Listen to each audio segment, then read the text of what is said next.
Hello, welcome to Happiness Ever After. Today we're talking about stopping the bad habit of ghosting yourself. That's right.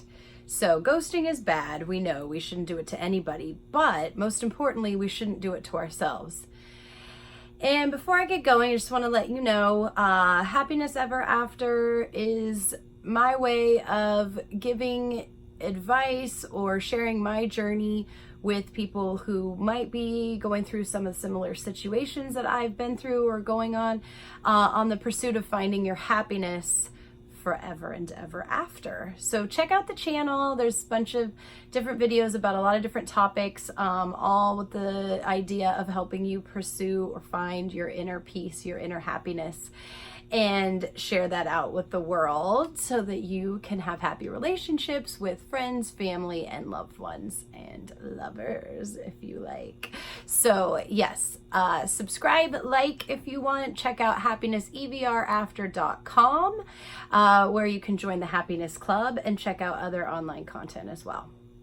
So anyways, ghosting, bad business to get into with anybody, creates icky negative karma. I've recently got past the ghosting of other people, and now I've gone through the process of evaluating different ways that I might have been hiding who I was or suppressing who I was in front of other people to appease them, to make them like me out of fear that they may not feel the same or may not support me or whatever the case may be. So I have gone through, there's 4 separate videos of the different phases that you need to go through, and this is to sum it all up. And there's also a blog on the website, which is again happinessEVRafter.com if you would like to read the full blog. So I came up with 4 steps, 4-step process to stopping the negative behavior of ghosting yourself. And step 1 is to identify the trigger points, the people, places, things that cause you to go into this repressed state, this hidden self state. Some people, it's as simple as not wanting to be seen in a photograph, like literally becoming a ghost. You're flipping through your Facebook one day and you realize you haven't been in a picture in 2-3 years, 6 months, whatever the case may be. Why haven't you shown up in your own social media channel? Why haven't you shown up in your own life? Why are you hiding from the camera?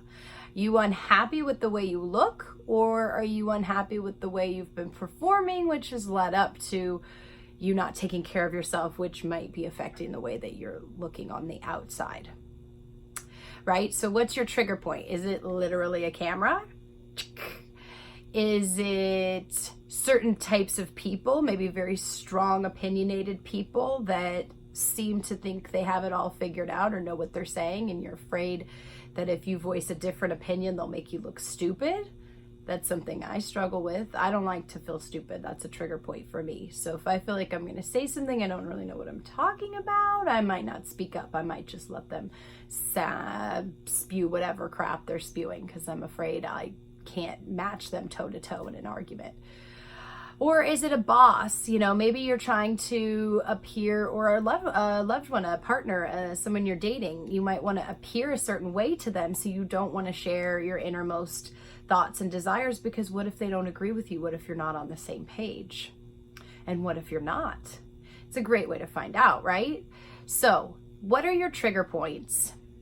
Start identifying when you're not being genuine to yourself. Start identifying times when you feel yourself pulling back, when you're hiding within yourself. Maybe you're getting agitated, you're getting angry, you're getting anxious. Those are signs that something's triggering you, right? And then identify what is causing it so that we can change the behavior.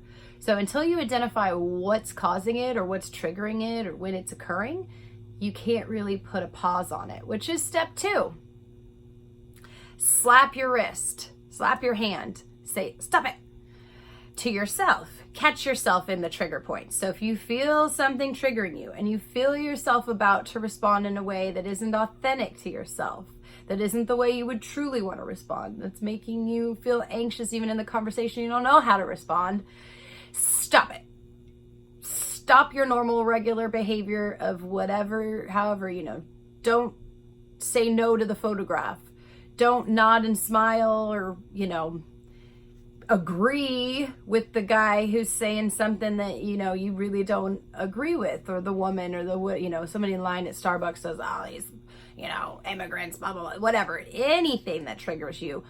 Don't just so, okay, yeah, I'm sure that, just stop responding that way. People aren't going to like it.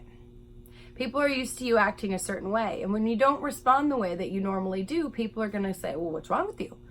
Ooh, why are you acting like this? What did I do? They're going to just start going, okay, looking at you kind of weird and not responding to you. Don't let that bother you. You stick to your guns. You just stop the negative behavior, okay? Or not the negative, but the inauthentic behavior, right? When the triggers come, stop it. Snap a rubber band. This is the scene in the movie where they snap the rubber band on the wrist. Stop it. Then step 3, replace the behavior. So step 3 requires you to dig into the triggers and then really find out what it is you stand for. What do you really want to say? What are you comfortable saying? Why do you want to say it? And what does it mean to you when somebody triggers you in that way? What are these triggers affecting in you? And why is it making you angry, anxious? Why are you hiding from, yourself in the camera? Why are you not happy with what you see on the outside? You have to do a lot of work in this step. This is the hardest step, in my opinion.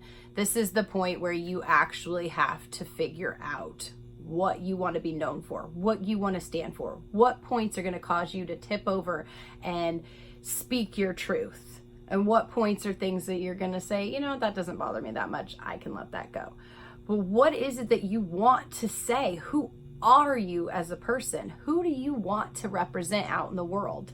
And when you figure that out, when you figure out how to replace the behavior, who you are, it's really easy to figure out how to replace the behavior. Because once you know, oh, I'm a person who believes in this, and I am healthy, and I'm going to eat a nutritious diet, and I'm going to get some physical exercise, and I'm not going to let people talk about other people, ways that I don't like them to speak about it, and I'm not going to suppress my intelligence because it makes my, boss feel like inferior, and then they might not promote me. I'm not going to sit in the corner in the conference room because I'm 3 levels below these people and let them talk about something that I know is wrong and is not going to work. I'm going to speak up because I know I have to, because I am right. I have value. I have something to share. Okay, so you have to understand that part. And when you do that and you realize your value, you can step into the foreground. The next step out into that truth, speak out that truth. So identify the triggers, stop the cycle, stop the pattern, figure out what it is you stand for so you can replace those behaviors, and then step out and shine. Replacing that behavior could lead into eating right, because when you realize your value, you realize that you're worth the best, and maybe you haven't been giving yourself the best nutrition, food, health. If you don't feel good, you're going to be cranky, and you're not going to want to go move around. You're not going to want to be around people. You're not going to want to feel like your words are worth anything. But once you feel like you have value, then you want to protect that value. You want to care about yourself, and then other people are going to want to care about you because you're telling them to, because you're showing that you actually give a crap about your life. And so it's worth giving a crap about you. And then that shines. You shine bright. Like Rihanna says, shine bright like a diamond. Yes, so you go forth in that light and you step into the front of that photo and you smile and you get that picture and you do what you need to do. You say what you need to say, because you are a ghost no longer. You are you, and you are beautiful, and you are bright and light and happy, and you have things you stand for, and you speak about them, and you let people know that they can't walk all over you and they can't ignore you, because you are special. We're all special, and we all need to share that with each other. Thank you so much for listening. Please join me again, and until we meet again, have a beautiful day. Take care.